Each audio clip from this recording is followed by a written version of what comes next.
He didn't yell. He didn't resist. He simply placed his security badge on the desk and walked out of the building he'd guarded for 27 years. Reason for dismissal: unauthorized printing of an internal document. No one asked why that document was the pension statement of an employee who had recently died, showing a payout short by nearly 40%. No one cared why he kept that paper for 3 days after the funeral. Not until a court ordered the corporation to hand over its financial records, and that very paper became the first piece of evidence. If you believe justice can start with a night guard who refuses to look the other way, comment integrity. Late at night, neon lights spilled across the polished glass facade of New Equity Financial, a cold block of concrete and glass in the heart of the city. Inside, the air was still, the corridors were so clean you could hear every footstep. Frank Dawson, 63, wore a slightly worn security uniform, his back bent a little, his eyes cautious. He swept each office with a small flashlight, not because it was necessary, but because it was the habit he'd kept for nearly 3 decades. Security is the foundation of trust, he once told a new hire. In the daytime, the building blazed with light, but at night, it was just him. The CEO's smiling portraits lined the walls, along with slogans like "New Equity, Trust That Lasts." Frank lowered his head and walked past them. No one really noticed him anymore except the card scanner. To Frank, the system felt like a living, cold entity. He worked as part of it. Yet at times, it made him feel like an outsider, spinning far from the gears. Close to midnight, Frank stood in the 8th floor hallway outside the data storage room. He was checking the lock when he overheard voices from a lit conference room. A man's voice.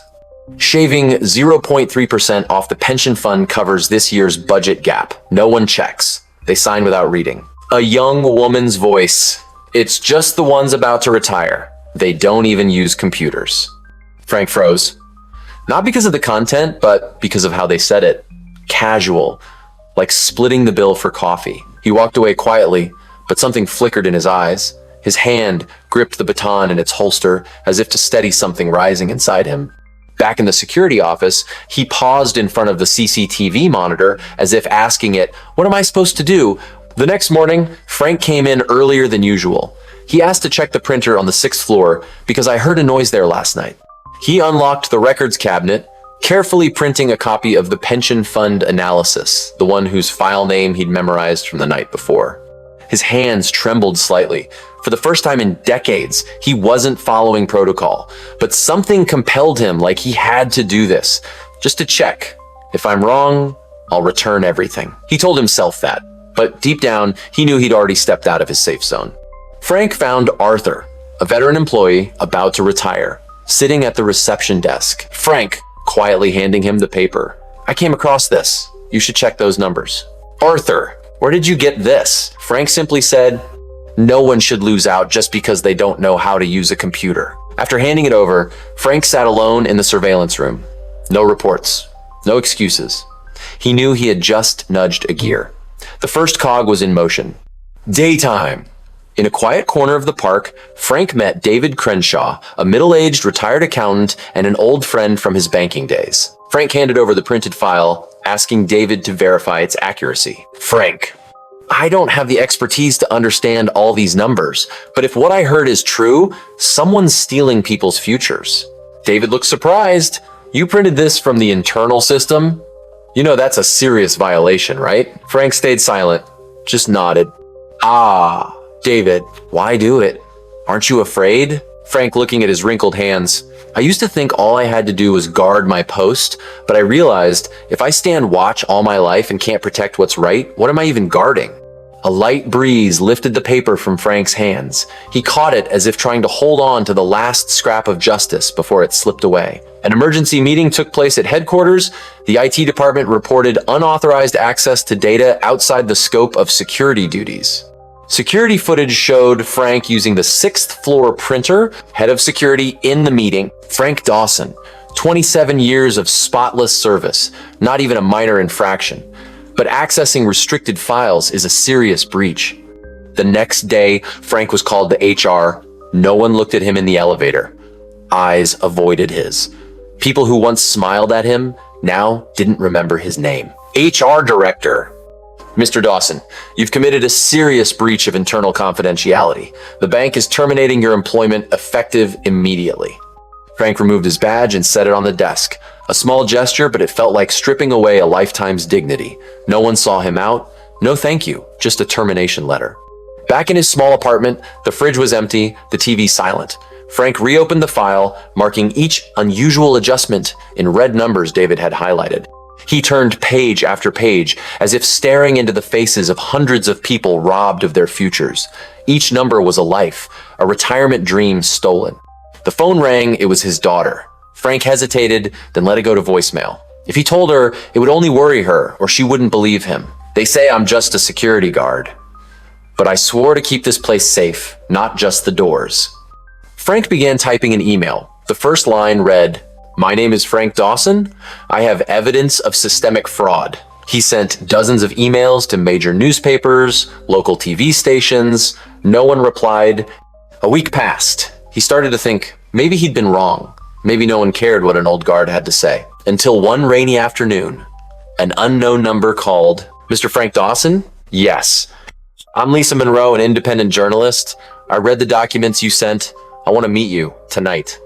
Lisa wasn't like TV reporters. She dressed simply, carrying a worn notebook and tired eyes. She'd been fired after a series on corruption in the healthcare industry and had worked freelance ever since. Frank opened the door. Lisa looked at him not as a source, but as someone searching for something true to believe in. Frank spread the documents across the table, each adjustment noted, each retiree missing hundreds, sometimes thousands of dollars a month. Lisa stayed silent for a long time. "Do you know who you're up against?" "I do. And if they sue you for data theft?" Frank gave a small, wry smile. "I've already lost my job. What else can they take?" Lisa decided to post a short blog titled "The Night Watchman's Story." No bank name, no direct accusations, just the account of a retired guard who saw something wrong and chose not to look away. For 2 days, no one noticed. Then the post began circulating in a finance workers forum. A former New Equity employee commented, "I once asked about my reduced pension. They said it was market adjustment. Now I'm not so sure." An elderly widow wrote, "My husband died while appealing his pension cut. I never understood why." The post began to spread, not because of the numbers, but because of the emotion. An old man, standing alone in the night, speaking a truth no one else dared to say. Frank read each comment. For the first time in weeks, he didn't feel crazy. He didn't feel alone. 3 days later, Frank received an unmarked packet. Inside was a family photo along with a scrawled note. "Keep your mouth shut. If you know what's good for you." Strange calls began to come in. Every time he picked up, there was only a long, slow breath, and then silence. On New Equity's homepage, CEO Robert Wexley posted a video response. Wearing an immaculate suit framed by the national flag and the company logo, he declared, "Recently, certain individuals have deliberately fabricated stories to tarnish this organization's reputation. We believe in transparency and have engaged legal counsel to take action." Frank watched the video on his old laptop.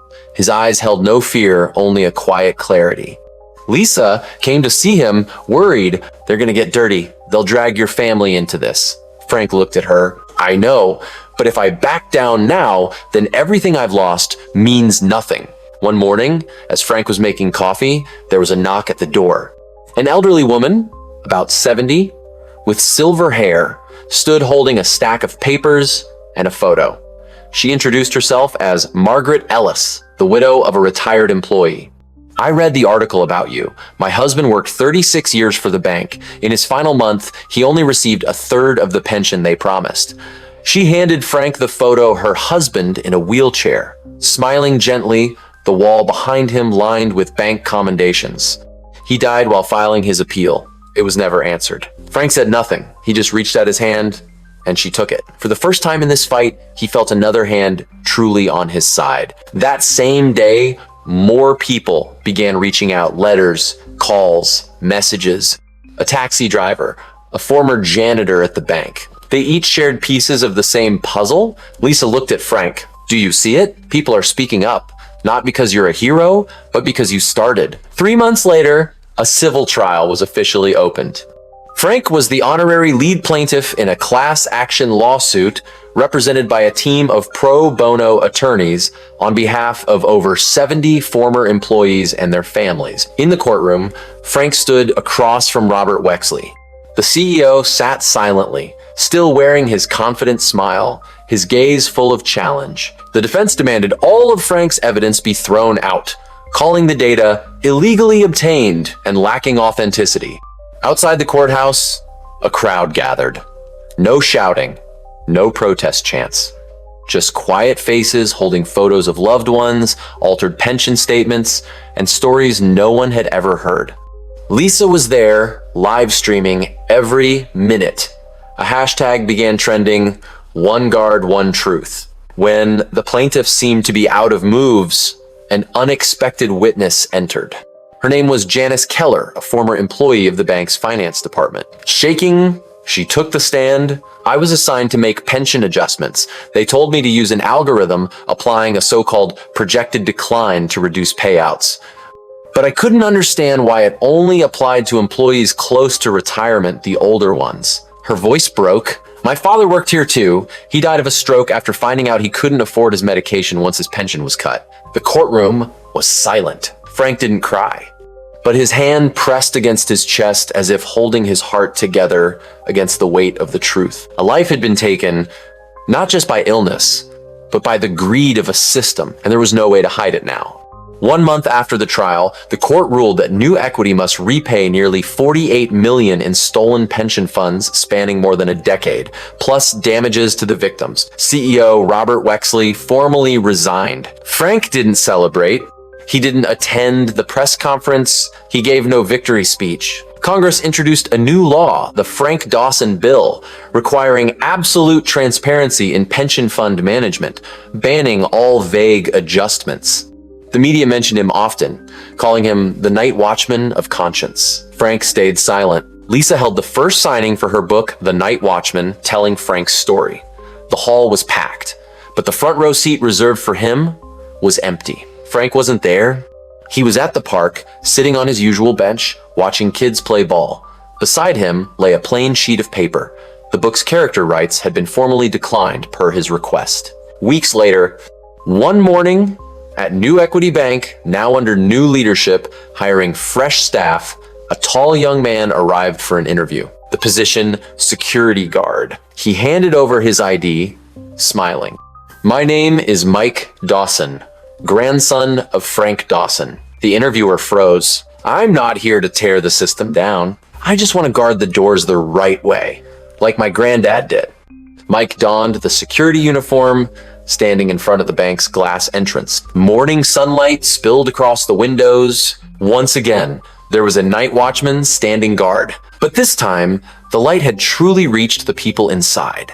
If you believe that sometimes the quietest people carry the loudest voice for what's right, like this post, comment integrity for those who choose the right thing in a world that looks away, and subscribe for more stories that remind us justice isn't always loud, but it's always worth hearing.